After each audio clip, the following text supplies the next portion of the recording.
AP ఓటర్ల తుది జాబితాను కేంద్ర ఎన్నికల సంఘం విడుదల చేసింది. మొత్తం 4,08,00,000 మంది ఓటర్లున్నారు. 14 లక్షల ఫిర్యాదులతో 5.6 లక్షల ఓట్లు తొలగించామని ఏపీ ఎన్నికల ప్రధానాధికారి ముఖేష్ కుమార్ మీనా చెప్పారు. ముసాయిదా జాబితా కంటే తుది జాబితాలో ఓటర్ల సంఖ్య పెరిగిందన్నారు.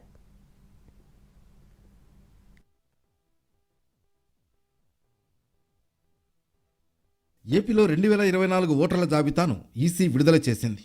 పీడీఎఫ్ ఓటర్ల జాబితాను వెబ్సైట్లో అప్లోడ్ చేసింది. ఏపీలో మొత్తం ఓటర్లు 4 కోట్ల మంది కాగా అందులో పురుష ఓటర్లు 2,09,275 మంది, మహిళా ఓటర్లు 2,07,37,000గా నమోదైంది. ఇందులో సర్వీస్ ఓటర్లు 67,000, థర్డ్ జెండర్ ఓటర్లు 3,482 మంది ఉన్నారు. 2019తో పోలిస్తే 14,61,000 ఓట్లు పెరిగాయి. ఓటర్ల జాబితాను పార్టీలకు ఏపీ సీఈఓ ఎంకే మీనా అందజేశారు. ముసాయిదా జాబితా కంటే తుది జాబితాలో ఓటర్ల సంఖ్య పెరిగిందన్నారు. యువ ఓటర్లు సైతం 5 లక్షల మేర పెరిగారని చెప్పారు. ఓటర్ల జాబితాలో అవకతవకలపై రాష్ట్ర వ్యాప్తంగా 70 కేసులు నమోదు చేశామన్నారు.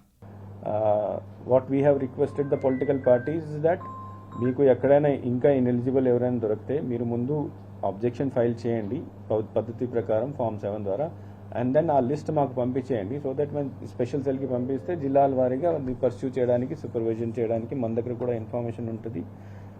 ఏపీలో ఓటర్ల జాబితాలో అవకతవకలపై మరోసారి వైసీపీ, టీడీపీ పరస్పరం ఫిర్యాదులు చేసుకున్నాయి. 2 పార్టీలు కొత్త ఆరోపణలను తెరపైకి తెచ్చాయి. వైసీపీ కొత్త ఇన్ఛార్జ్లో తమ అనుచరులను కొత్త చోట్ల ఓటర్లుగా చేరుస్తున్నారని టీడీపీ ఆరోపించింది. జనసేనకిచ్చే సీట్లలోని టీడీపీ ఓటర్లను వేరే నియోజకవర్గాలకు మారుస్తున్నారంటోంది వైసీపీ. ఈ మేరకు సీఈఓ మీనాకు ఇరు పార్టీలు ఫిర్యాదు చేశాయి. ఎప్పుడు మంత్రి కదా, లేకుంటే విడుదల రజని గారు కదా, లేకపోతే ఇంకొక వెంకట్రామయ్య కదా అని మీరు తప్పు చేస్తే ఆ గిరీష గారికి కలెక్టర్ని సస్పెండ్ చేశారు. ఆయనకు పట్టిన గతే మీకు పడుతుంది. తెలుగుదేశం పార్టీ, జనసేన పార్టీ 2 పార్టీలు కూడా కలిసి పోటీ చేయాలని వాళ్ళు ముందుకు వెళ్తా ఉన్నారు.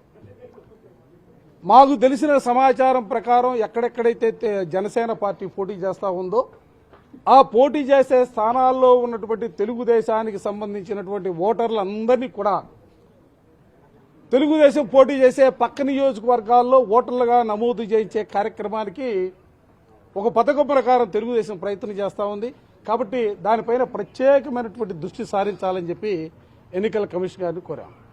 ఇలా 2 పార్టీల మధ్య ఓట్ల పంచాయతీ ఎడతెగకుండా ఉంది. నామినేషన్ చివరి రోజు వరకు ఓటర్ల జాబితాలో మార్పులు చేర్పులకు అవకాశం ఉండడంతో దీనిపై మరింత రచ్చ జరిగే సూచనలే కనిపిస్తున్నాయి.